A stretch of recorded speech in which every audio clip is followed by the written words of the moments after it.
Like, I was 18. It's 12 years ago. I was a fifth grader being born has never been alive for me being in shape.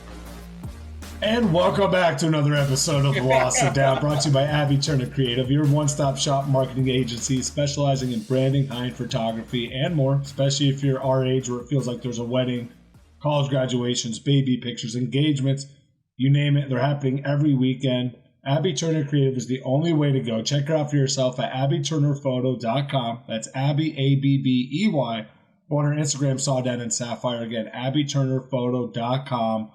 Boys, how we doing? It was Hall of Fame weekend. We have an attendee that is present here. How the hell are we? Doing great. You just mentioned it. I was at the Hall of Fame this weekend. First time I've been there in probably 15 years, and it's truly amazing how much they've done to that area. It's its whole-on village now. It's gorgeous, absolutely gorgeous. If you're anywhere even close to it, 5-6 hours away, I mean, it's a bucket list that you have to do when one of your players is in the Hall of Fame. I highly recommend going. Tickets were $45. You guys know how tight and intimate that stadium is, so there's not a bad seat in the house for $45. I was crying at every single speech because I'm a softie as it is. And it's just like you see these guys at like, this is what they've worked their whole life for. And then to see them breaking down, these like massively strong, tough guys breaking down with their families, it's impossible not to get emotional. So I was in my element. I had an absolute blast. I hope you guys at home got to enjoy it. I hope you guys got to enjoy it. If not, day of, hopefully this week when you get to watch back. So how are you guys doing? Not as good as you, apparently. You're all tan. You got to go to the whole show. Yeah, you get the whole show this weekend. So you mentioned the Hall of Fame Village. I think they've made it so you could legitimately spend an entire full day Absolutely in that little village and not be like, bored. You could spend a couple hours in the Hall of Fame and then you can literally get lunch in the village and there's still stuff there you can do. And then, what is it? That the big shopping mall is literally 10 minutes from there if you need to make a weekend out of it. But it's definitely a really cool village that I hadn't really, I guess, been in until Heather's son had a soccer tournament down there in that on the million fields that they built there. Yeah. And I was just roaming around and I'm like, Jesus, this place grew way huge since I've been here last. Well, they need to. I mean, we just dipped our toes last year when Wally and I went to the game, and it's not like a lot of the surrounding areas are amazing. I did like the fish place that we went to. We got some fish and some wings and played a little bit of Keno, but no, that's definitely on the bucket list. I need to be able to do that. Waiting for, like you said, I'm waiting for a Packer. Even though Leroy Butler was there last year, I kind of missed my chance. But now we're getting to that age. Now the players are going to start becoming a little bit more relevant, giving you nostalgia. So I'm going to be looking into that in the next 10 to 15 years, and I can't wait. Well, 10 to 15 years. Hopefully by that point, 7. podcast is big enough. David has a vote, and Bubba Franks will be in. Bubba. Okay, first off, get fucked. Secondly, 7 years, Steven. That's the longest you'll have to wait because Aaron Rodgers will be getting in 5 years after. That's as true. a Jet. Shut your mouth. Shut your mouth. I tell you what, though, speaking of the Jets, not obviously a fan of them at all, but I have to tip my cap. The Jets and Dolphins fans, unbelievable showing. I was stunned at how well they turned out. Never expected it. And I love Zach Thomas.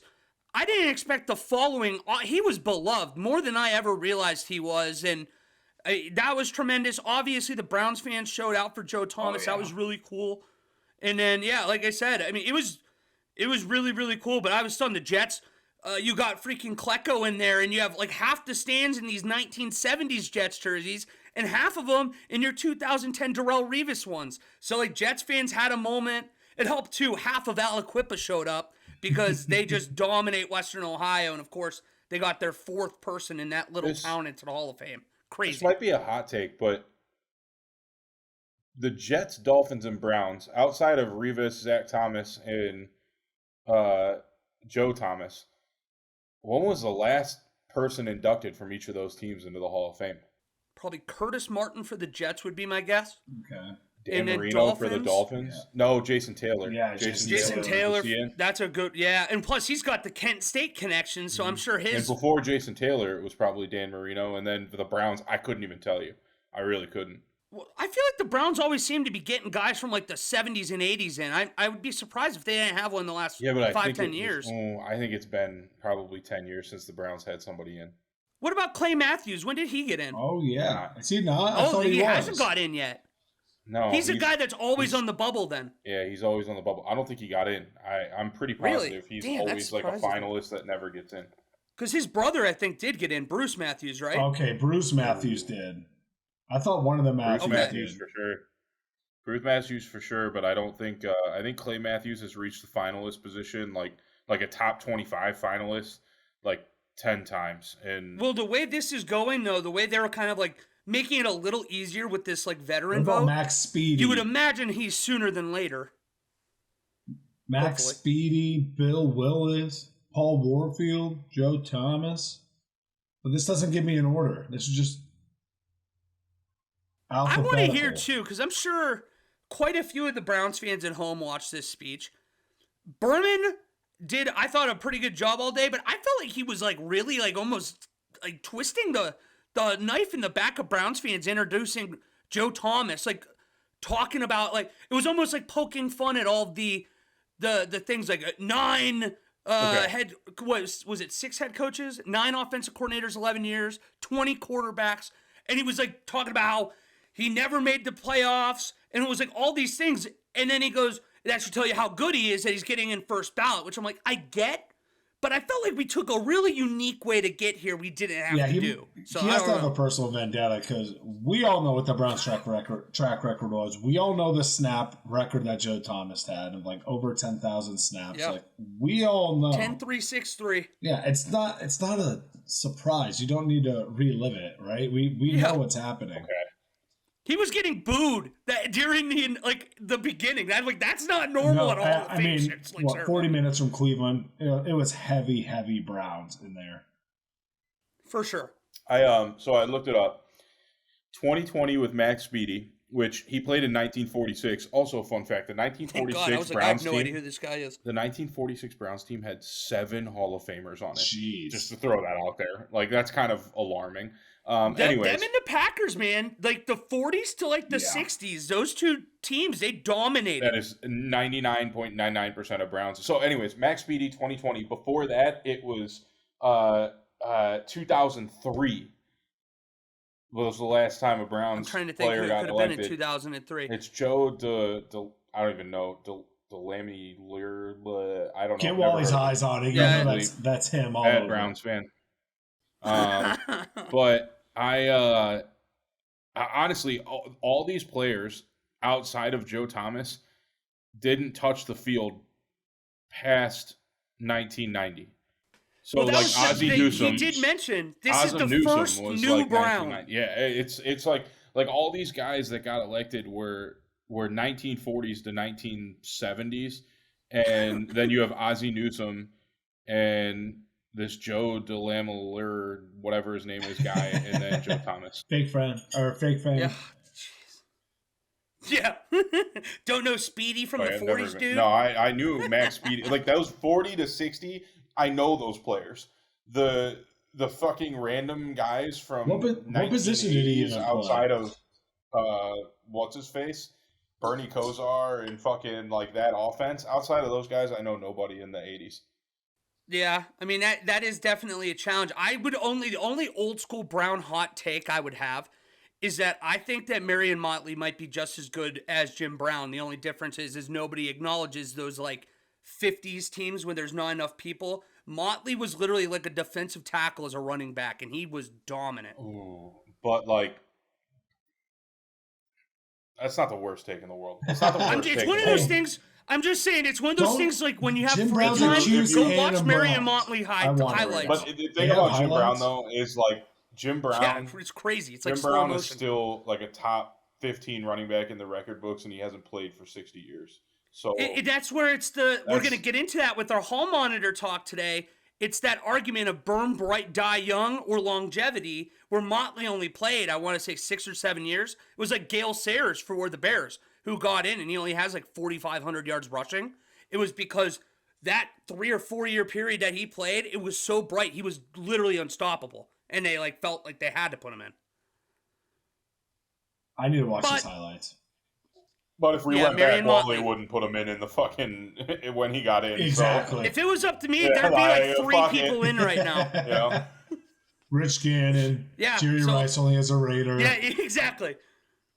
2002 Raiders actually won a Super Bowl retroactively. Got to be the best player ever at that. the position to get in, otherwise kick rocks. Yeah. You're talking my game now. I see. Now we're starting to get more sensible. Oh boy.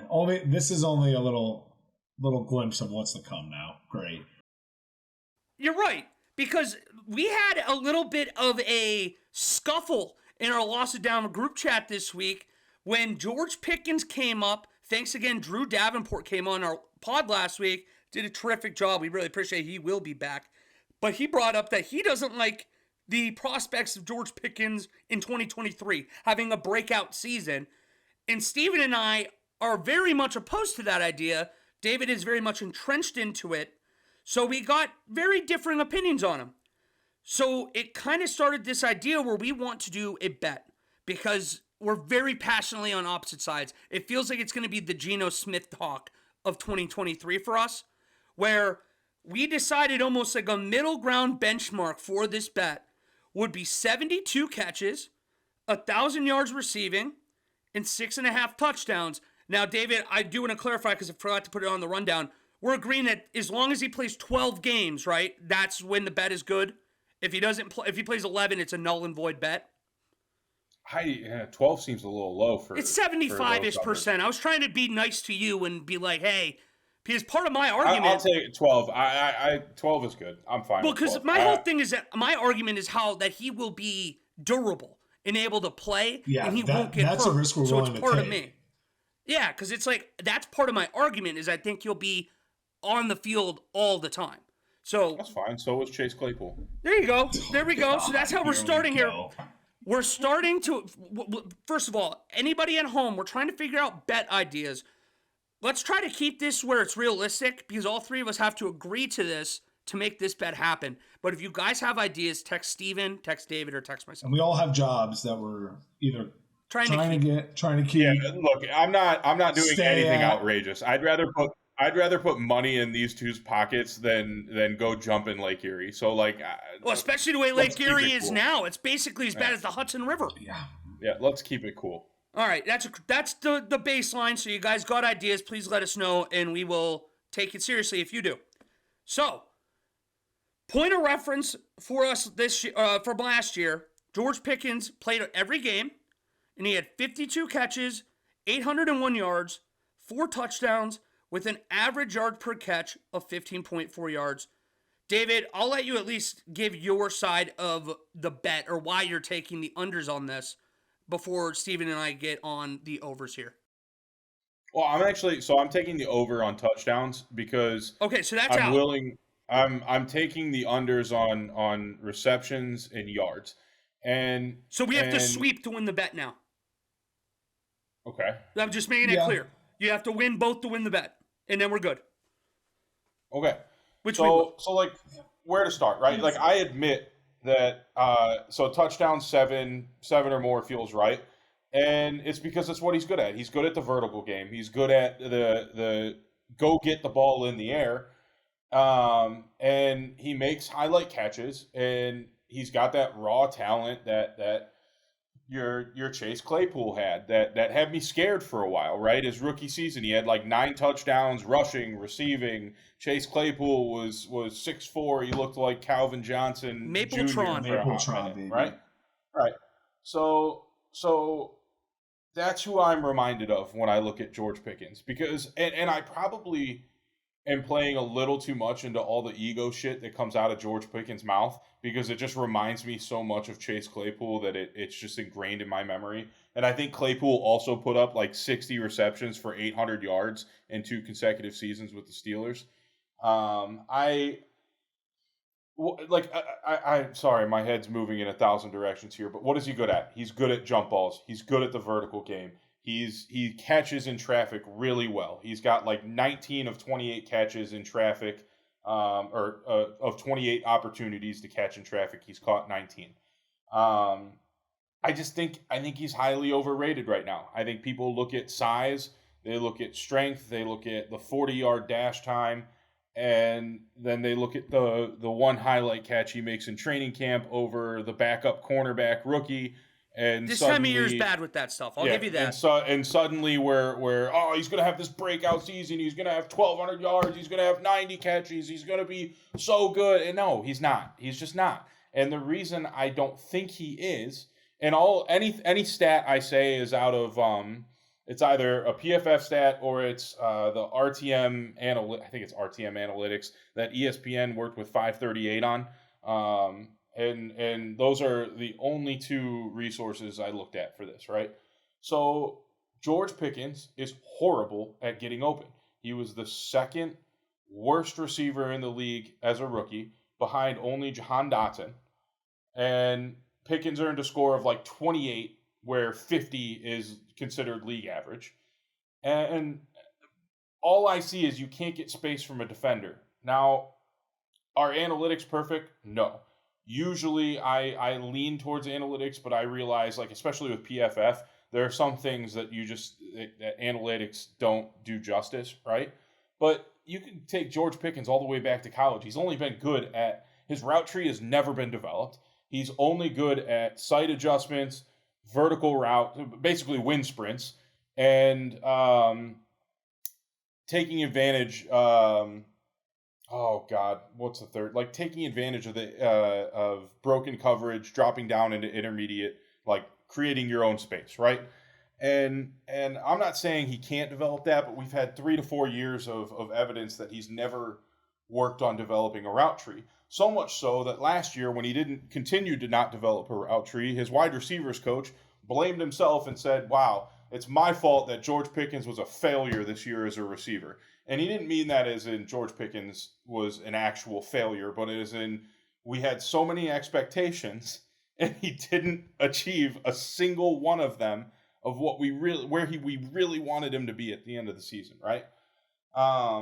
So what about, where does open score or his ability to get separation matter, right? If you look at target share, he had 15.5% target share on the Steelers. His counterpart, Deontay Johnson, had 30% or almost 30%. Deontay Johnson's also one of the top 10 receivers in the league last year in separation. So he's getting open. He's getting open at a rate that Jamar Chase did last year, Justin Jefferson did last year, AJ Brown, who shockingly is like one of the most underrated receivers in the NFL. I've been saying it for years. He's top 5 in the league. But when you break down his analytics, it's like, holy shit! Like, how come we don't? Yeah, like he's all freak. Anyways, so he's up. Deontay Johnson's up there with the top guys. I get it. So he gets twice the amount of looks that George Pickens is getting. And then you add in a quality tight end, and suddenly, George Pickens might get less of a role in or the you offense. could argue that opens him up even more. Agreed. Maybe, but if you can't get open, I mean, Joey Porter Jr., every clip that I have seen in this preseason, George Pickens has had to make a highlight catch over the backup corner in Joey Porter Jr., and I say backup because the depth chart was just released. Early depth chart starts as the backup corner.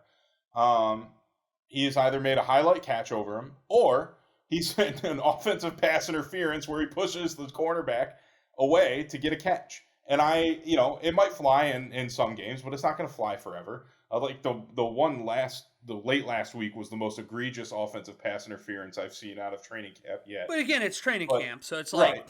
It is what it is. And let's go back. I'm not saying George Pickens will never be good, but he just reminds me so much more of Chase Claypool right now than he does of an elite receiver. It feels like the same. The ego trips he's on, where he's going to be, I'm the best receiver in the league. Every wide receiver, 90% of coaches. That is how every wide receiver. Are you high? Did you just see what Stephon Diggs did? It's like the NBA. Well, it's like the NBA. You see, like, six mans think they're the best player in the NBA. You have to have that Did you mentality. forget about the wide receivers getting traded last year in Tyreek and Devontae? And then now you got Justin Jefferson that kind of is, I would argue, the same Tyreek wasn't thing. a psychopath before he was good. He was abusive, but he wasn't a psychopath. You're right. Breaking your 2-year-old's arm while wrestling isn't like a psychopathic behavior. Allegedly. No, he hit the 2-year-old while it was still in the womb. He was just He hit him both. Well, I guess it wouldn't be 2-year-old. Yeah, but. both times. So Tyreek Hill is a psychopath for different reasons. He wasn't full of himself until after he was already an elite receiver. But I don't know. Pickens just needs. I don't think he's going to have a breakout season. I think he's overrated, and the reason is I think he still needs to heavily advance his route tree. He needs to, especially in the intermediate game. I mean, he needs to become a super refined route runner to get separation. He needs to be more precise on the depth of his routes. And, it's not like I'm making this shit up. Like his receiving coach is saying the same shit this year.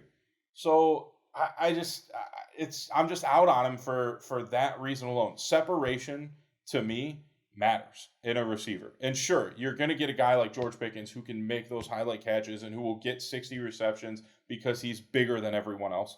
But eventually it matters when you're going to make the jump from, average to good, and it especially matters from good to Well, here we go, Steven. So you're going to go first here for us. I'm going to let you be the guy to talk. I'll come back with my little thing right after, but it's safe to say you are with me, right? We're taking overs on catches and yards, correct? Oh, yeah, baby. We're taking the overs on the catches. We're taking the over on the yards. I mean, I'm not here to stamp George Pickens as this top guy, anything, a top whatever guy. But I think he has really good potential. But I'm not gonna sit here and say, no, I'm ready to get him out and say, quote, he is just a bad guy, end quote. That's pulling from the text there, David. But I think you're kind of letting the Cleveland bias show here a little bit. I haven't heard you talk a single thing about Amon-Ra St. Brown making catches with cornerbacks blanketed all over him, but he's just probably a good receiver. I would take it, but not creating separation is nothing that we're worried about here. You getting me with a separation argument. You gave me with a catch percentage argument. I have a quiz for us here. Here's rookie wide receivers catch percentages their rookie year. 56.8 on 10 targets per game. Who would that be? Any guesses, anybody? Julio Jones. Calvin Johnson never hit that completion percentage in his or the catch percentage, in his career. Jamar Chase's rookie year, 63.3, 65, just kind of get reference around these guys. So really not that far off. DK Metcalf, just to kind of throw that in there, 56.3. Devontae Adams, 57.6. So you're looking at these numbers saying, I don't like analytics, I don't like stats, but here are the numbers I'm going to base it off, when it really isn't indicative of what a wide receiver could turn into, potentially. And again, now we can go to the separation argument here. At this exact point last year, in the bottom 7 of separation and cushion, there was 2 very good receivers there, Jamar Chase and Mike Evans. Never talked about Mike Evans falling off. Never talked about Jamar Chase. Maybe he's really not that dude. He can't create separation. Where are you getting those stats? Jamar Chase was like middle of the road in separation. 2021. Was heading into 2022. Yeah, 2021. I'm looking at it right here. 2021. Baller, Jamar baby. Chase was, outside of Deebo Samuel, was the best yards after catch receiver in the NFL. After catch? After catch. When did I ever say after catch? But he was middle of the road in separation. I looked it up because if you look at the best receiver since 2017, Jamar Chase is in the top 15 for separation. Rotoballer.com, so in his bad year of separation, 5 yards bad of year of cushion. separation, he was still a leader in yards after catch. Where's George Pickens in yards after catch? I don't know where George Pickens is yards after catch. Because we're not talking because he's about not good at. He doesn't have. He's not a yak receiver. He's a go up jump ball giver. But I was gonna say, I mean, where's he been catching his balls too? They're downfield, so it like. And he can't create separation. Remember, so he has to catch it and fall right down. But what I'm looking at here, Rotoballer.com, we got next gen stats here. Jamar Chase, 5. It's cushion and separation. 5 yards of cushion, 2.3 yards of separation. This is wild. That's crazy to me though, because I Mike Evans right would have guessed that him. he had really good separation. And like, you want to Chase know who always the fills worst? open. Do you want to know who the worst person was heading into the 2022 season at cushion and separation? Your boy Deontay Johnson at 4.6 cushion and 3.2 Now, separation. can I have a question for you guys about these stats? Are these stats on balls that are thrown to them or on all routes run? Do you know? Mine are adjusted for their passes to them. It's adjusted. It's like a weighted formula, right? So it's heavily weighted towards balls actually thrown to them. Okay, but then for other routes that aren't theirs. Yeah, and then it's adjusted for routes. Because the only reason I asked for Deontay Johnson is like I didn't know if they'd include like the bubble screens because he's Mr. Catch the ball at the line of scrimmage guy. Where if there was like bump coverage, I'd be interested to see what Tyreek Hill's was, and that would make sense for Jamar Chase too, because Chase catches a lot of balls. I know ESPN's. They literally did video analysis to collect the stats since 2017. So it's literally watching all the routes and then weighting it towards. Well, I was just saying, because there's a chance both of your stats are right. They're just literally describing marginally different things depending on what's going on. Regardless, Deontay Johnson was fucking last in the cushion and separation. But that's not the argument I care about it. It proves that not only in Pittsburgh in that offense, but wide receivers can miraculously get better. And it's like they get better the more time they're in the league and the more time. Chase Claypool. Did he get better or did he get worse? Chase Claypool was the number 2 receiver with a Hall of Fame quarterback. And then the wide receiver lost and Big Ben was dog shit. You can make arguments about other offenses and offensive personnels. But you just said the Steelers do so well in making Chase Claypool is George Pickens before George Pickens. What did I say the Steelers did so well in?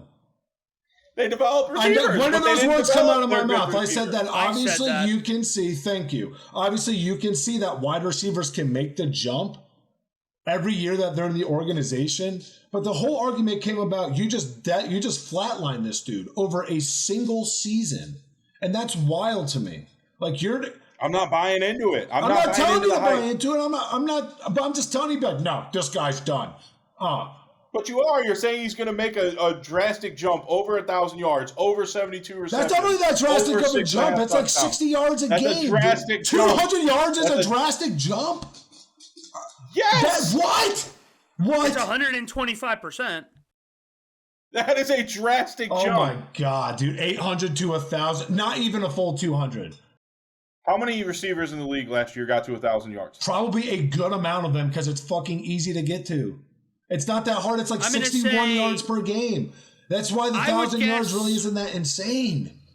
I would guess probably 24 would be my guess. I'd put like 27. It'd be in there. That's my guess. Somewhere in that 20 to 30 range. And you're probably not going to include Travis because technically not receiver, tight end. But even then, there's going to be a high amount.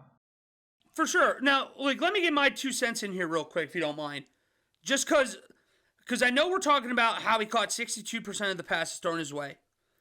And I don't care about that. He's good at he's got sticky hands. He has to make catches in traffic. Well, one of the stats you requested. You say you don't care about it. All I'm saying is he caught 62% of his passes thrown his way.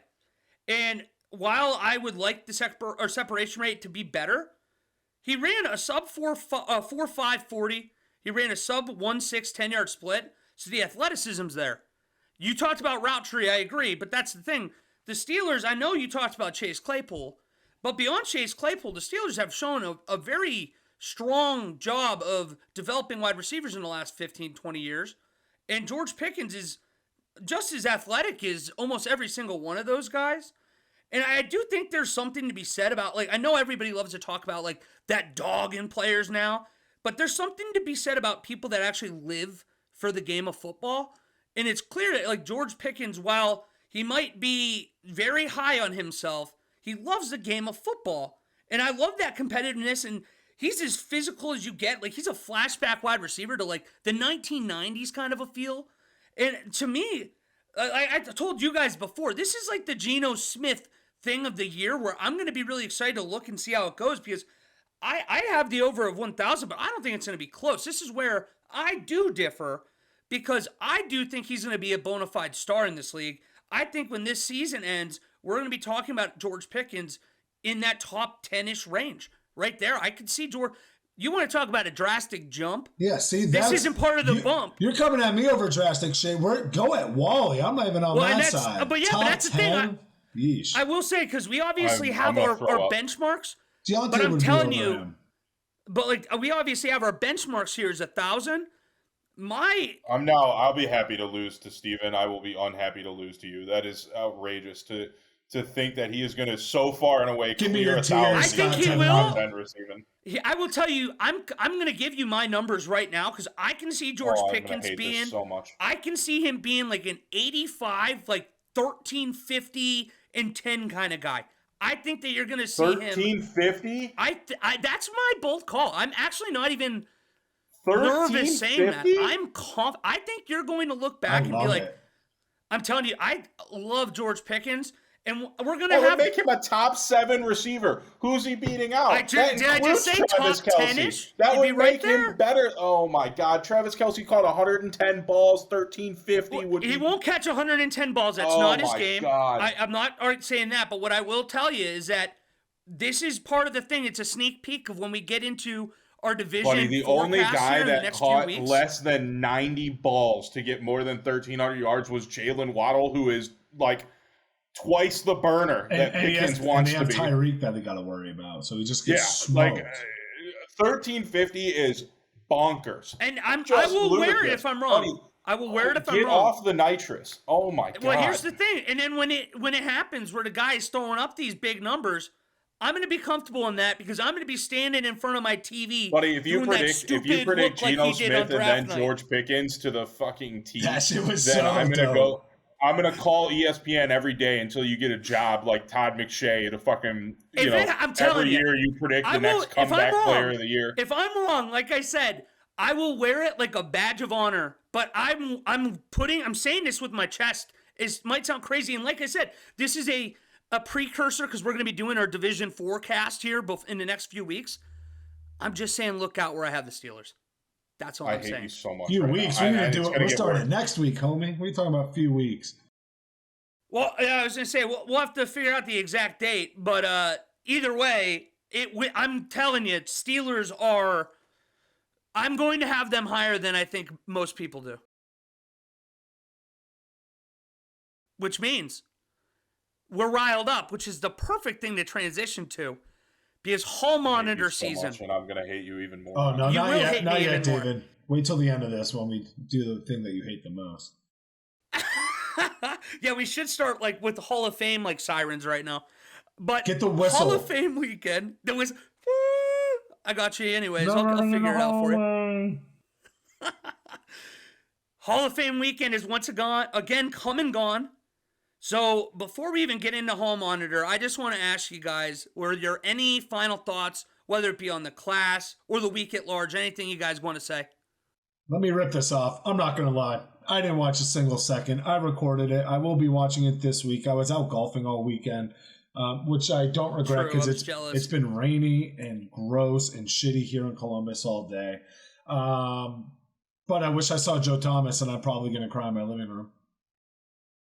Oh, you will. I got to be honest. I'm right there with you. I didn't watch the speeches, but I will say this. Of this class, it's one of my favorite so far because guys like Zach Thomas I've been fighting for and say should be in.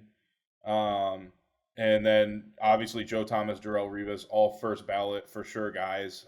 There wasn't really anyone that I had like a argument somebody should have been in over him for sure. Well, even guys like Ken Riley and Joe Klecko, they're kind of guys that they're really exciting for me when I go to these things or watch these things because I didn't know a lot about either of those guys going into this. And then you kind of just, because you hear these guys talk, you can't help but get a little infatuated. You start looking up a little bit and you learn about these guys.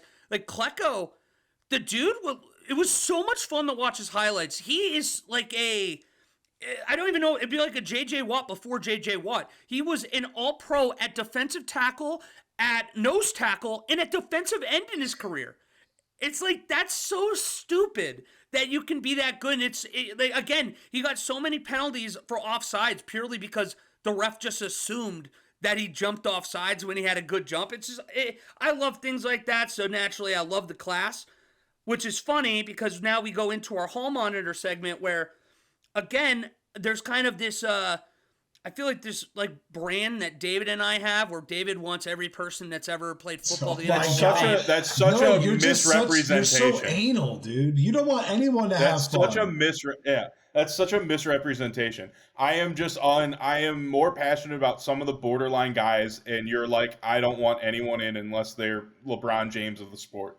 Well, we'll find out about that because one of these borderline guys later, we might have a surprise take from both of us. So we'll get to that. But, Steven, you're going to be our hall monitor. Yes, sir. Do you boys have your hall passes, or do I need to? We're about to find out. Who's our first person on the docket? I think Steven? Wally should be locked up. But Jesus. So the first person that we have here on the docket, we have an NFL MVP of 2016, the Offensive Player of the Year that same year, as well as the Rookie of the Year when he first came in, a first-time All-Pro, as well as a four-time Pro Bowler. One Mr. Matthew Ryan is up. David, I'm going to start with you. All right, so you said a lot, but like seventh, Matt Ryan is seventh in all-time passing yards. The only Hall of Famers the only non-Hall of Famers he's behind are Big Ben, who's a surefire Hall of Famer, and Phillip Rivers, who also is on the borderline. He's only behind those two by 2,000 or less yards, and he played 3 fewer seasons than Big Ben, 2 fewer seasons than Phillip Rivers. 9th in all-time passing touchdowns, fewer turnovers than all the guys above him on that list. 8th in passing yards per game, 9th in passing attempts per game, which is only 2 more attempts per game than Dan Marino, who we thought was like the only guy of his era to throw that prolifically, right? And by the way, Herbert and Patrick Mahomes both throw 4 more pass attempts per game and 6 more pass attempts per game than Matt Ryan did. He sits in like the middle. Cool. We have more non-Hall of Famers. Great. Oh, wow. All right. So 12th in all-time completion percentage, 4th all-time in fourth quarter comebacks behind only Brady, Manning, and Big Ben. He holds or held the following records, right? So most regular season wins by a quarterback in his first 5 seasons. Consecutive NFL games with 200 passing yards. Most passing yards in the first 10, 11, 12, 13, 14 years in NFL history. Most pass completions in the first 7 years, 8 years, 9 years, all the way to 15 years in NFL history. Steven said it earlier, NFL MVP, Rookie of the Year, first team All-Pro, 4-time Pro Bowler. He consistently performed at a high level for 10 plus years. He propelled himself into the Hall of Fame discussion because of that consistency, his ability, and I don't know, because he's all-time found ways to win except for one game, which will be probably his downfall, which is the Super Bowl, and I don't even blame him for that loss. No, we all know you're blaming on that loss, David. Let's get real here. Your boy Kyle Shanahan. I will say the eighth yards per game, only reason he's not top 5 is because Mahomes, Herbie, and Joey B are all above him, but we all know how those stats are going to fluctuate. Same thing with completion percentage. There's a boatload of guys that are in here now that are kind of tipping the scales a little bit. But David, I do like that. I do like the argument. Yeah, you know what? You were saying a lot that was written down on here, but let's see if Wally can do anything here special. Well, I'll start with this because we're going to talk about another player, Frank Gore, and we're going to talk about stats, and that's going to be a big reason for the argument for Frank Gore is longevity, career stats. So for Matt Ryan, my argument against that is that quarterbacks, if we're going on this stat-heavy approach going forward, we're never going to see guys like running backs or wide receivers get in because they're going to be drastically lower, or at least running backs, maybe not wide receivers. But what? The top 25 running backs in like yards per game, total yards are in the Hall of Fame. But go ahead, finish. That's a warning, Mr. Claiborne. I was. Thank you so much, Hall Monitor. I'm like, is this? That's serious? a warning for you too, Wally. No, you opened your arms and allowed the ass grabbing. This is an outrage. But anyways, you mentioned 4-time Pro Bowl, 1-time All-Pro. that is drastically low for quarterbacks in the Hall of Fame. It sounds like it's actually a good thing when you say it, but Pro Bowls, 4 is actually very low, especially in an era where David and I can get invited to a Pro Bowl because everybody's turning them down. There are so many That was people. not the era he played in. He played up until this year. That's happened for the last 6-7 years. And he's had 4 Pro Bowls. My point leading into that is quarterbacks in the same era that played football with him. Drew Brees. And these are guys that overlap, whether it be for 2-3 years or more. These are guys that played in the same era as him. I'm going to say names. You tell me if you think they're better than any of these guys. Drew Brees, Kurt Warner, Patrick Mahomes, Aaron Rodgers, Phillip Rivers, Peyton Manning, Tom Brady, Andrew Luck, Big Ben, Brett Favre, Tony Romo. And then you even get guys like Russell Wilson, Carson Palmer, Donovan McNabb. Russell Wilson in there. No, I don't like Russell No, Wilson. None of those get guys out should of here. get He's in better either. than Tony Romo. He's equal to Phillip Rivers. Ooh, I disagree on Oh, you both are of those. outside I'm your on mind. you, Fez, David. Phillip Rivers and Matt Ryan might as well be equal. Ooh. And you listed like 5 first ballot Hall of Famers. I'm not saying Matt Ryan's a first ballot Hall of Famer, but do I think he deserves to get in eventually? Absolutely. But then you go back, like if you're going by era, look how long it took guys like Ken Anderson, who was the 3rd best quarterback in his entire era. He's not even in yet. This guy we're talking about is what, the 7th or 8th best quarterback in his era? He's never got hardware. He's what is he going to be remembered for in his MVP season? He's going to be remembered for a 28-3 loss. Let's we'll go remember down a in list 30 of years. NFL Hall of Fame In 30 players, and you years. tell me what play you remember them most by. I bet you can't name half of them. Well, yeah, the quarterbacks I bet you could, because quarterback is the face of the league. I And bet Matt Ryan, you couldn't for his half big, of them. The big thing you will remember with Matt Ryan is a 28-3 loss. What else in his career did he do exceptional? Most of those other guys in the Hall of Fame that haven't won anything that you can point to MVP season after MVP season. Is Jimmy Garoppolo a Hall of Famer because he wins more than everyone else? I'm not with that at all. I'm just saying that what did Matt Ryan do at any point that you can point to say that was exceptional? Everything. He played exceptionally every single season. He played just was very good. overshadowed by All Drew right, Brees, boys. Peyton Manning, and Tom Brady. I think we need to get back to class, you two. All right. Are you done, Wally? We'll never Where are we agree going? on it. We'll never agree on it. I was going to say, but- the only other thing I'd have for you real quick is I know that this is very because we'll talk about it later today. It's very unreliable, but I think that there is something to be said about how the fellow player views somebody. And Matt Ryan, only 6 times in his career was in the top 100 players voted. And he was only in the top 50 3 times, top 10 once. At no point in his career did players in the league say Matt Ryan is elite. And that would be my big thing. 3 seasons, only 3 seasons with fewer than 10 interceptions, only 3 seasons with 30 touchdowns or more. How many times has Joel Bitonio made it in his 10-year career? And he's been one of the top guards in the NFL. All right, now we're It's a little now different for guards and we're gonna quarterbacks. apples and oranges. Fair Let's enough. blow it right The top there. 100 is such a stupid, it's Trust like me, we'll have guys, our time for guys that. who miss 14 games get on the top 100 for the year. I miss me with that. So Because they are the top 100 going into next year is what the argument is. that's stupid. So one thing I'd like to go on. There's a couple different things that I had here I want to dissect. So I think David brought up the QB wins. If we're not going to count QB wins, which we're all against, I don't think we can count QB losses. But man, it's so hard to forget that loss. Let's be real here. It's not fair, but it's just that's what he's remembered for. The length. I don't think you can make the length argument for a quarterback because not only are quarterbacks playing longer, they've always kind of had that 13 to 16 year window. I think Matt Ryan fit that perfectly, and we're just always going to remember him for that downfall in the past 18 months to 2 years. Things I was surprised during his tenure, his whole career, he would be, or in his time in the NFL, 2008 to 2022, we had 2nd in yards, 4th in touchdowns, 11 in completion percentage. He was 2nd in interceptions, I'll give you that, but he was also sacked the 2nd most times in his career. That's true. That's a big He point did for have him. he did have a lot of help. He had Roddy Whites of the world. You have the Julio Jones of the world. You Tony have the Gonzalez. Tony Gonzalez's of the The world. end of career Tony Tony Gonzalez. Gonzalez was still Tony I'm Gonzalez. going to look it up right now, but I was going to say, I bet he played well at the end of his career. He Like felt the first important. year in Maybe Atlanta, I'm they're wrong. not. And there's one more like tricky little third man pull receiver it I'm up. thinking of, like Harry Douglas. That's who it was.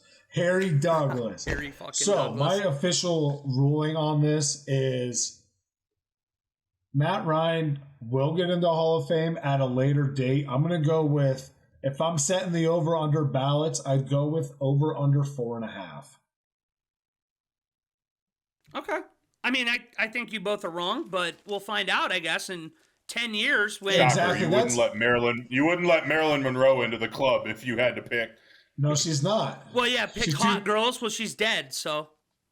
That's true. She is extremely dead. The next God, I bet she doesn't look that The great. next That's all I'm man on saying. the docket might be dead because that's how long he was in the NFL for. We have a second-team All-Pro 1 year, a 5-time Pro Bowler, and has the NFL record for the most games by a running back. The one and only Frank Gore from 05 to 2020. Feel like we've been getting, you know what? We'll throw it over to you, Wally, and have you start, and have David. It's nice. It's nice to get to start one of these. All right. So, David, why don't you already I go feel- ahead with the argument? We're done. That's enough malarkey. I was just saying, I'll lean into the heel movement. I'll put the bad You guy already cape did. on.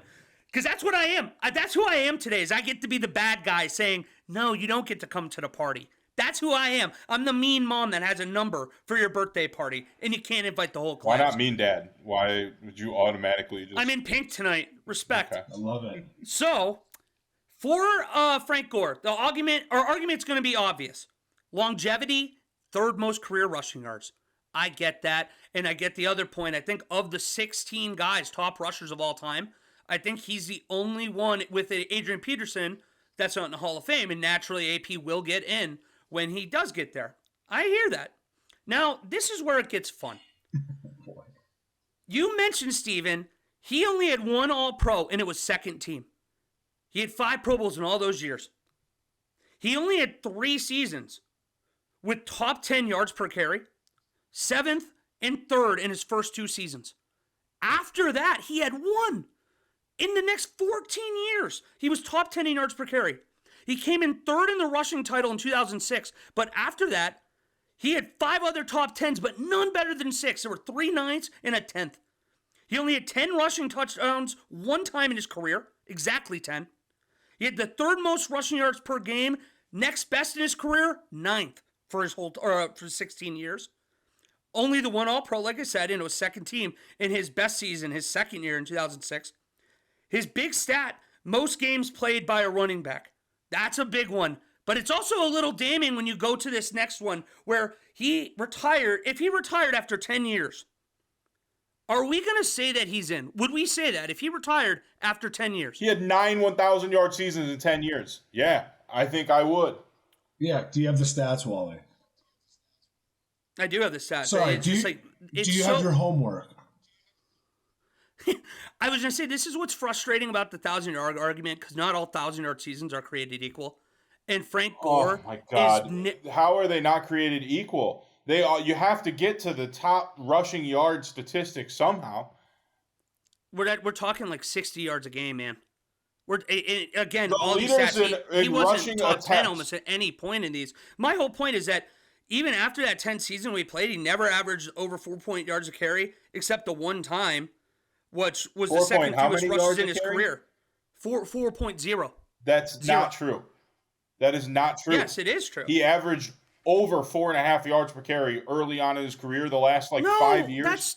You gotta use your ears, David. I'm talking about the last 6 seasons. Oh yeah, the I last asked 6 seasons where he averaged 3.7, and oh, by the way, that means the first 10 seasons or 9 seasons he averaged like 4.8 yards per carry, because that's how statistics work. You go 6 years where you're so bad that it drops his total down to 4.3. But what you failed to ignore or listen to what I said earlier, he was top 10 3 times in his career for yards per carry.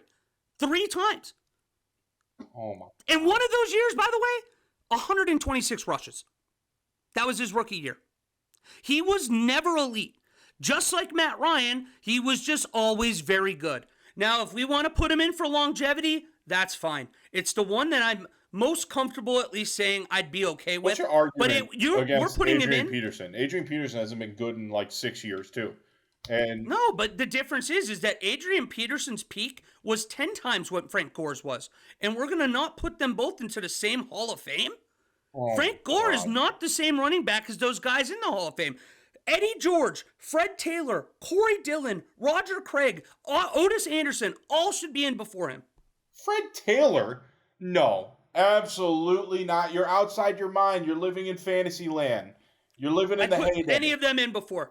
Oh my God, get out of here. The top 15 running backs in career yardage are in the Hall of Fame outside of AP and Frank Gore. Frank Gore is third all time. He's third all time. Leaders in attempts. Number 1, Emmitt Smith. Number 2, Walter Payton. Number 3, Frank Gore. Number 4, Curtis Martin, who really wasn't an efficient runner, but he just ran a lot and he ran hard. Jerome Bettis, AP.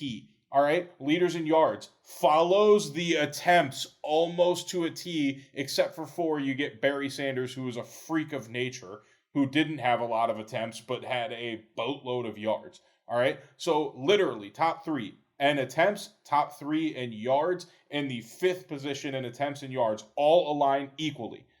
Like you don't, I don't get it. Again, it's longevity. Okay, good for him. He played forever. Good for him. Great, I agree. And we're talking about running backs today as if they don't matter because they can't play forever. So now that we've established that Frank Gore is different because he played so many years, which, oh, by the way, was only one more year than Emmitt Smith and one more year than AP. And his last year, he got like 200 yards. Go ahead, just wipe out that last year. I don't even care because it doesn't matter. Even without the final year, he still should be in the Hall of Fame.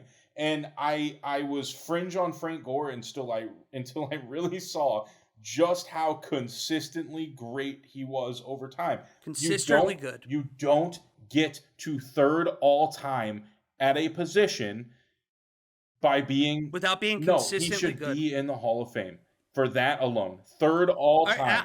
Literally, third all time. Can you tell me outside of 2006 what he did that was so incredible too? That's what I'm waiting for. In 2006, it was a fantastic year. I'll give him that. He deserved everything that he got that year. Oh my God. Outside of that, what did he? Like, I'm serious. Can somebody help me? Consistently what am I looking great at? for I'm like 10 searching. years. For 10 years. I'm looking at this sheet. I can't find anything. Oh my God. That's because you wouldn't let in. I mean, shit. I'm surprised you'd let in Peyton Manning.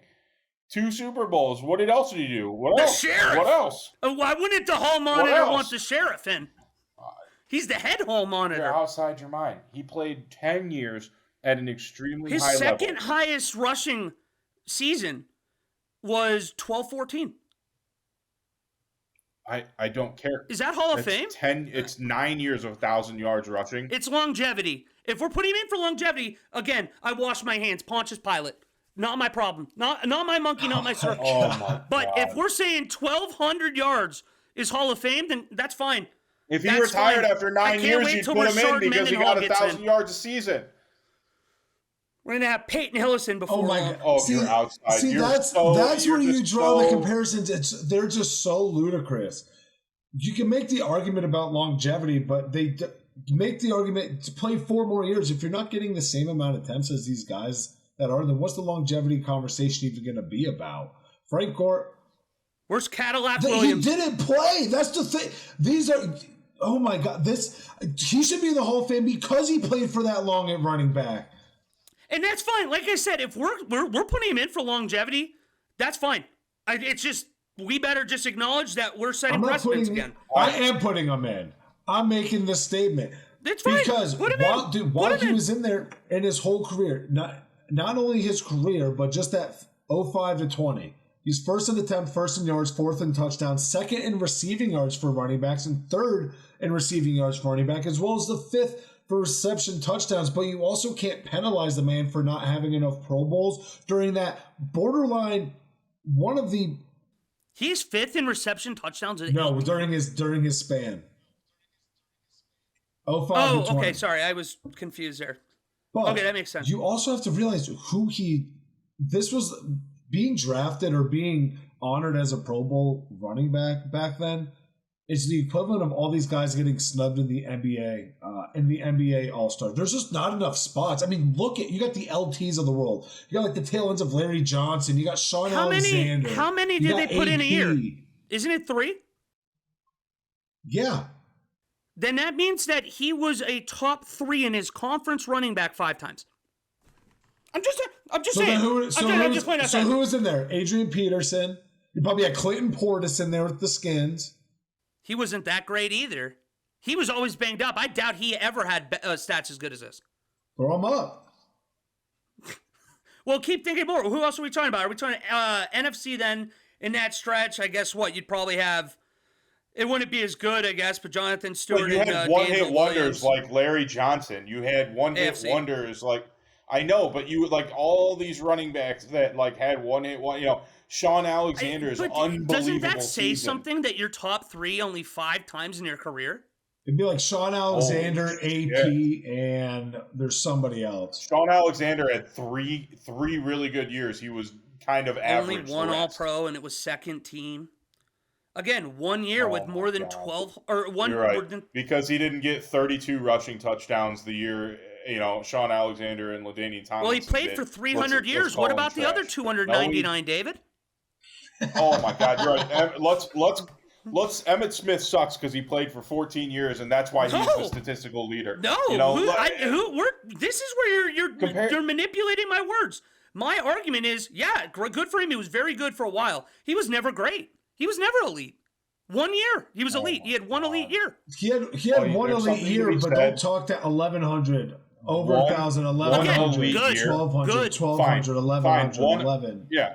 Where are those at each year? That's my point. He's good every year. One elite year. That's fine. Let's say you had one elite year. Why is it not impressive? Oh my God, it's been an hour already. Why is it not impressive to be great for 10 plus seasons? Why is that not impressive? Why is that not Hall of Fame? It's impressive. I never said it's not impressive. Fucking phenomenal at your position. Maybe not the phenomenal? top 3 player in the league. Is that what phenomenal is? I think he if you do 10,000 yards, don't care what put him in for longevity. I'm with you. Wash my hands, Pontius Pilate. Pontius Pilate. Let's wipe off.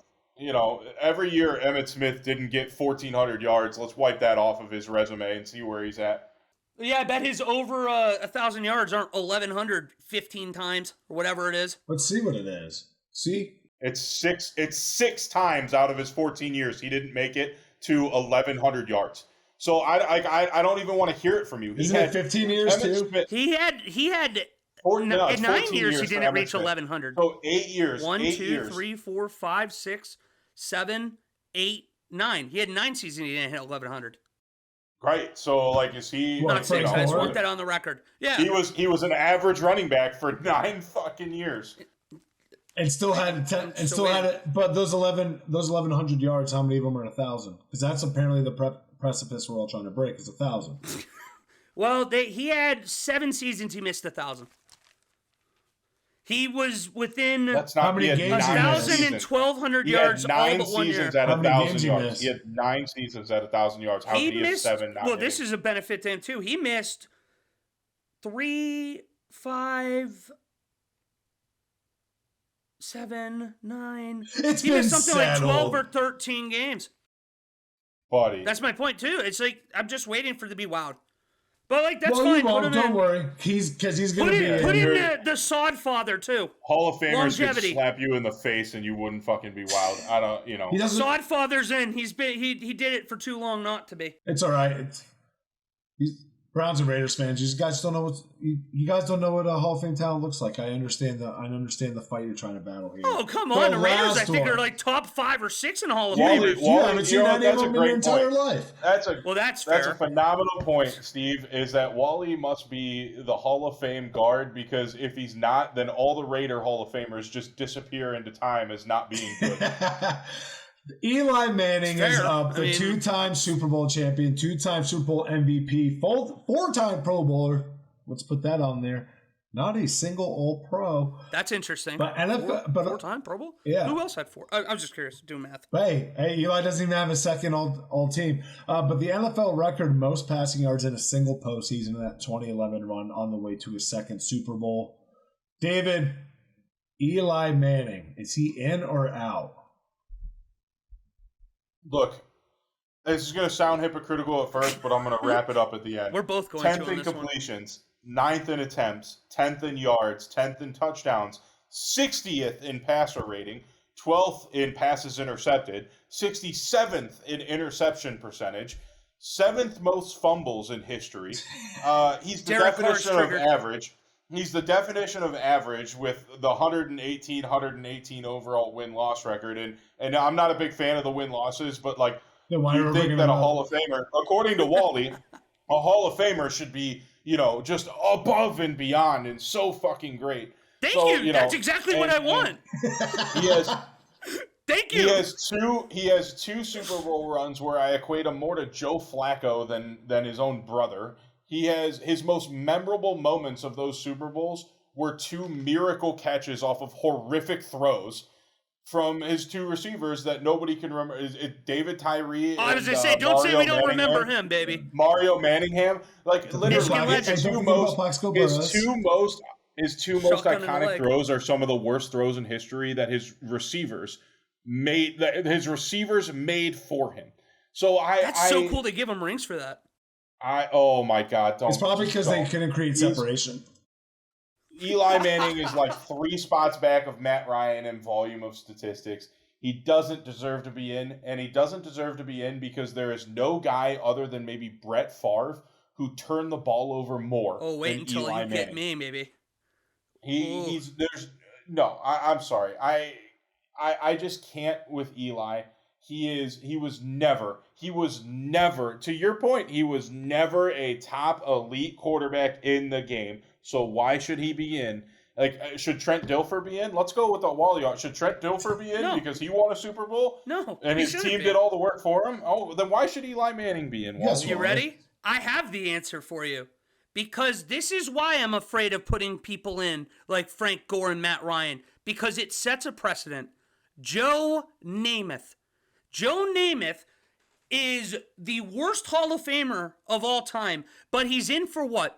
Because he guaranteed victory in Super Bowl III and he beat Johnny Unitas. He made that historic moment where the AFL finally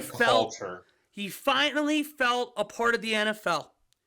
Eli Manning, what is he going to be remembered for? But for the greatest upset in NFL history. The 18-0 New England Patriots, Randy Moss, Tom Brady, Bill Belichick, the greatest of all time at each of their spots, arguably. And what does Eli Manning and the Giants do but beats them twice? 2 times in 5 years. And you want to hear another one of your ridiculous Frank Gore 1-16 stats? He is one of 13 quarterbacks ever to win 2 Super Bowls. The only non-Hall of Famer of those is Jim Plunkett. Arguably should be in 2. Oh, my God. Oh, okay. No MVPs. No All-Pro selections. Did you not just shit on Frank Gore for not having any of those nominations and Matt Ryan? Matt Ryan had one. He had one All-Pro and one MVP. Accountable.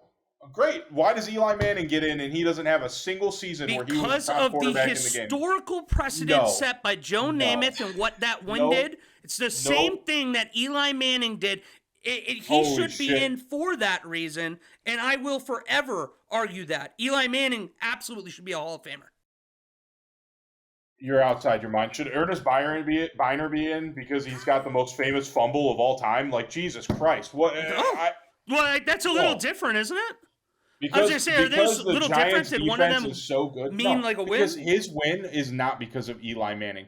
His win is because a receiver caught a horrible pass on the hood of his helmet. That is why Eli Manning is getting into the Hall of Fame. NFL. And Eli Manning's goofy ass got out of that sack. If QB wins isn't a statistic, oh my God. And then he threw a horrific pass. And if David Tyree doesn't catch that ball, it doesn't matter if it's caught. Hey, and by the way, you said the other one, the Mario Manningham pass was a hell of a ball. That was a great ball. That was a hell of a ball. I'm tired fade the of Plax Eli Burris. Manning getting credit for That was a bad great pass, passing. too. Well, give him... that's fine. You can say it was a bad pass on David Tyree. That's fine. You're also ignoring what Steven said to get out of the sack. And I'm sorry. In playoff games, weird things Baker happen. Mayfield gets out of sacks well. No, he doesn't. That's That's great. why he has a fucking broken shoulder. Hasn't been the same for 2 years. Fuck out of here. What we fail to talk about is a quarterback in Matt Ryan who's been sacked the second most during the duration of his career. From 2004 to 2019, during Eli's career, he was sacked the fourth most. But to David's point, that 60% completion percentage, it is so bad. But also, he's fourth in yards, fourth in touchdowns, but he was the number one in interceptions, and he had a lot of fumbles to go with that. So he was clumsy, but for some reason, and what unfortunately the Hall of Fame is graded on, are the games that happen in January and the games that happen in February. And he was able to, unlike his counterpart, Brett Favre, you can relate to in the turnovers. Brett Favre got to the Super Bowl twice as well, but he's only got one of those rings and one Super Bowl MVP. You got Eli Manning with a two-time Super Bowl champ, two-time MVP. 210 straight starts, by the way. Yeah, and 10th all-time. He made it look ugly, and he might be a beneficiary of a really good defense and a Brandon Jacobs, Ahmad Bradshaw rush attack. But I also led with just low-hanging fruit. And this kind of puts an asterisk next to it. No, I'm not ready to put Joe Flacco in the Hall of Fame. But NFL record most passing yards in a single postseason. Sure, he relied on his defense, which a lot of people did against the Patriots during that time. But to have an NFL record and the way the passing game is now, how's Pat Mahomes not break this in 2 games? Just throwing it out there, Joe Namath. I know it's a different era. I completely get that. He threw 47 more interceptions than he did touchdowns in his career.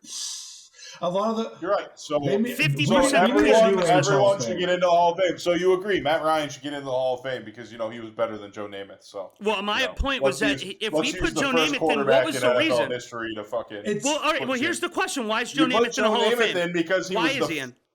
Oh my God, because he was literally the face of the NFL for 10 years. Because of his guarantee in Super Bowl III and beat Johnny Unitas. He was not that good. Broadway Joe was a nickname not for a Super Bowl win. Get out of here. Yes, it was. Do you think he's Broadway Joe if Johnny Unitas beats that Jets team in Super Bowl III? Oh Absolutely not. Yes, I do. I rest my case, Your Honor. I'm just a hall monitor. But it's like 7 o'clock. I think you guys should just get home. Your parents might be worrying. But no, I think all 3 of them should be in, so I'm boring. But Matt Ryan, you can almost make it. Here we go again. You can almost, hey. I will tear up this Hall Pass. Put John Gruden in. Dan Snyder, you're an influencer. Okay, we're done here. We're out of here. You're outside your mind, Wally. You've lost the sauce. You're out, if it were up to you, there'd be 4 players in the Hall of Fame. Do you hear that? They'd all be Raiders. Yeah, it probably would be. What the hell is that? Oh, dude, it sounds close. Might be the fire department. I hear it. It might be the fire department going to David's house. Parents might think he's having an aneurysm in here. That's a good point, actually.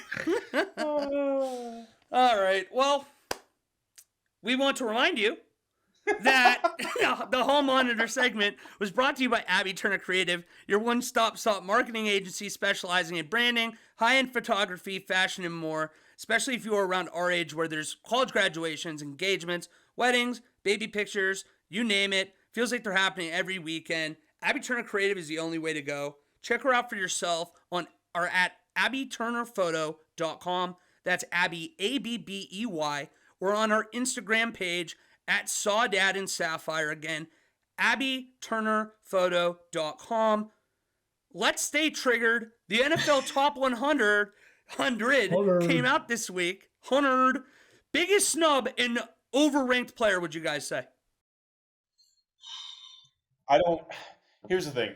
The top 100 triggers people because nobody wants to look at it the way it is. It's the top 100 performers of the previous season with a little bias for guys like TJ Watt, who may have played half the season, but we all know he's elite. The biggest miss for me is just offensive line in general. I agree. Like 6 guys on the list are offensive linemen, and they're all tackles.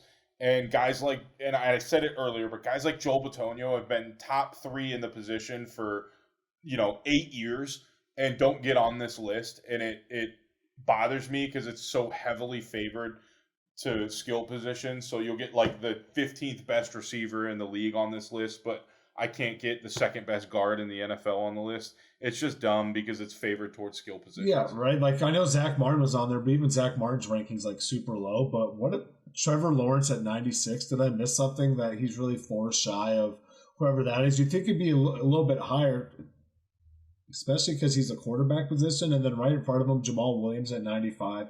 I get running backs. I get the state of that. But after the year that he had, the gap between him and Josh Jacobs, I think, is pretty insane. Yards, I get it. But, I mean, people were really expecting or potentially looking at Jamal Williams as like an LT breaking the record if the Lions offense kept the way that it was going. But, and then David already said it, TJ Watt missing 7 games and kind of being that high.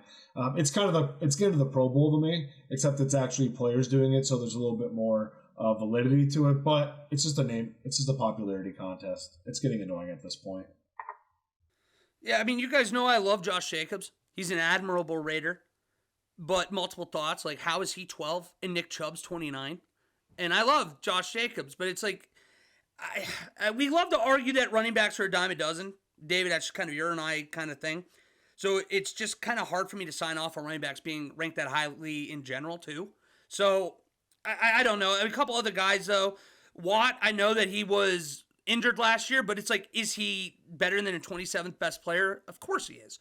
You have Jamar Chase. He's better than 39. I was stunned going to David's point. Laramie Tunsil at 85? Like, Laramie Tunsil is one of the best players in the NFL, period. I was stunned he was that low, but at the end of the day, these don't matter. It's irrelevant, but it's fun to trigger yourself from time to time.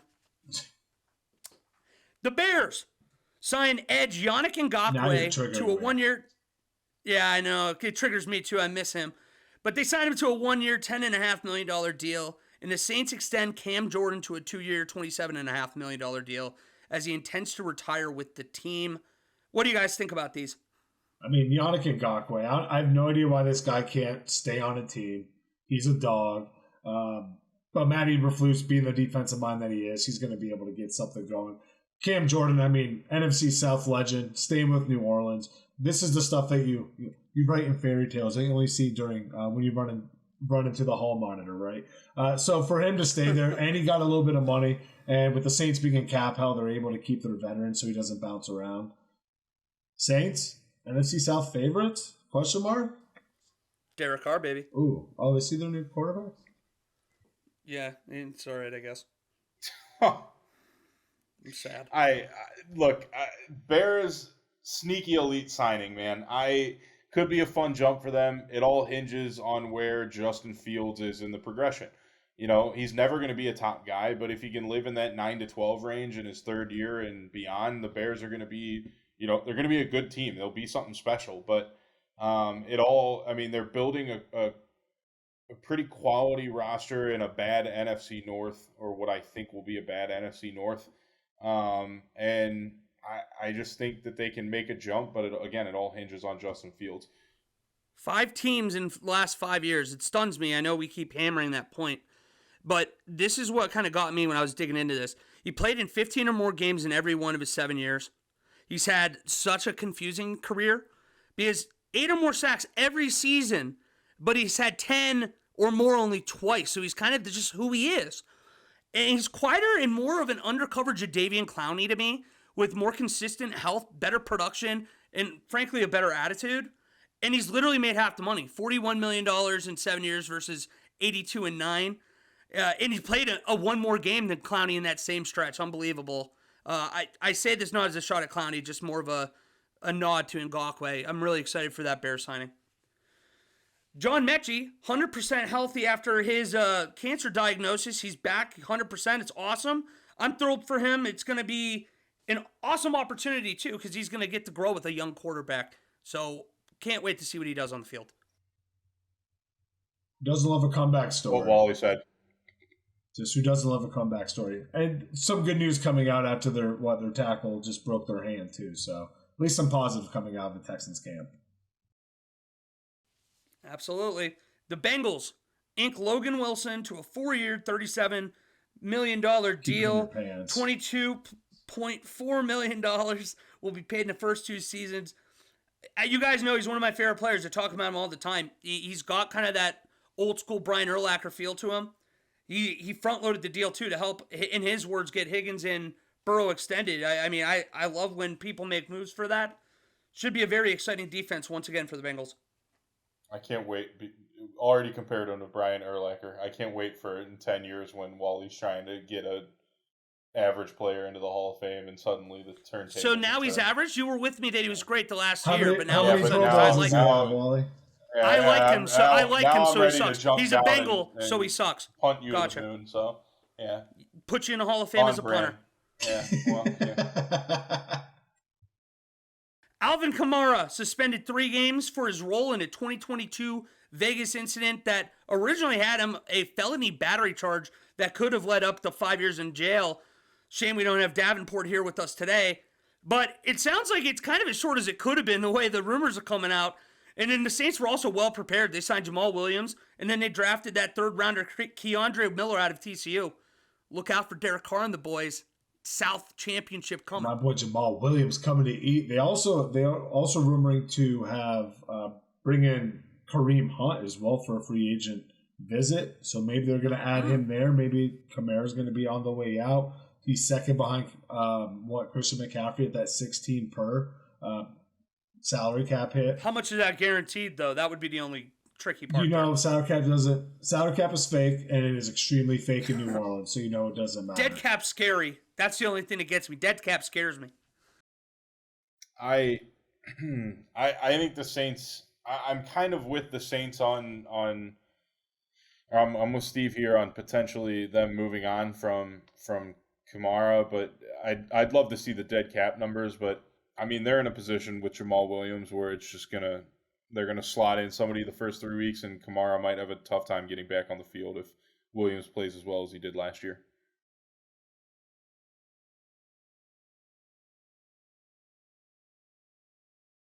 Oh, sorry, I was on mute there, but I was looking up the Alvin Kamara contract because now I really need to know. Oh, I was like, what are we doing? I thought the whole stream went down, and I was like, what's going on? Yeah, I'm like, yep. I'm just sitting there. All right, dead cap here over the next couple of years. So this season it'd be 24.7. Next season 16.7, and then in 2025 his contract up be about 9.7. My money is that you get at least 2 years of Kamara in New Orleans before. At this point, you just need to. I hope he has a good year with Derek Carr. But with that being said, hell yeah, that's going to bring us to an end of another episode of Loss of Down. Make sure to comment, like, and subscribe on our every time Facebook, Instagram, YouTube at Loss of Down. Make sure to retweet us on our Twitter down_loss. Shout out to Abby Turner Creative. That's Abby ABBEY. AbbyTurnerPhoto.com. Instagram Sawdad and Sapphire. Boys, any parting words for everybody? Random thought, because I mentioned to you guys, the Cowboys didn't really represent that well at the Hall of Fame this week. And then I always got to thinking, why does the shade of their pants change from like that dark gray to like that weird, like bright, like tealish gray at home? Does anybody know? That it's just always weird to me. No. I guess I never really noticed that, but I also am not really a fan of the Cowboys uniforms. I think they're amazing, and I think they're just trash. Oh, wow. See, I just think they're like, it's kind of like the Yankees. They're just kind of classic to me. See, I equate them more to like the Oakland A's. The Yankees are clean and classic. The Cowboys are more like the A's to me, where it's really? Classic, but I have no interest. Man, I guess I'm in the minority there. I've always liked them. Maybe I just don't like them that much. I do hate the dark blues. I think they're terrible. They're a horrible look. The old school ones with the stars on the pads, those are cash. Yeah, the Michael Irvin's kind of. You know what that reminds me of? That reminds me of T.O. doing the celebration on the Dallas Stars. Just getting lit up right after. God, that was so sweet. Still scored 3 tutties, right? Dude's an animal. The only other thing Probably I not had. a Hall of Famer though for Wally. The only other thing I had was congrats to Malik Hooker. Oh, he signed a 3-year, $24 million deal today. I love when you see this guys that they kind of like fall short when they first get drafted, and then they have a little bit of a resurgence, and they at least carve out a good career for themselves. I love to see that, and I hope he stays healthy down there, and good luck to him in Dallas. That's my last thought. Future Hall of Famer, Malik Hurts. All right, see ya. Oh my god, dude. I'm so out of here. Hey, you're the worst. Joe Jaravicious, you are a Hall of Famer. Oh my God! Get out of Dennis here! Northcutt, We're not even welcome to the Hall. We're not even in the same fucking world. Eric Steinbach, come on Alex down. Leatherwood. Alex Leatherwood, first ballot. Oh my God! Thank God you don't have a vote. Nobody would ever do it. Yeah, except Alex Leatherwood. He'd be my first ballot. Put him in before Frank Gore. Love you guys. I hate you. I hate you so much.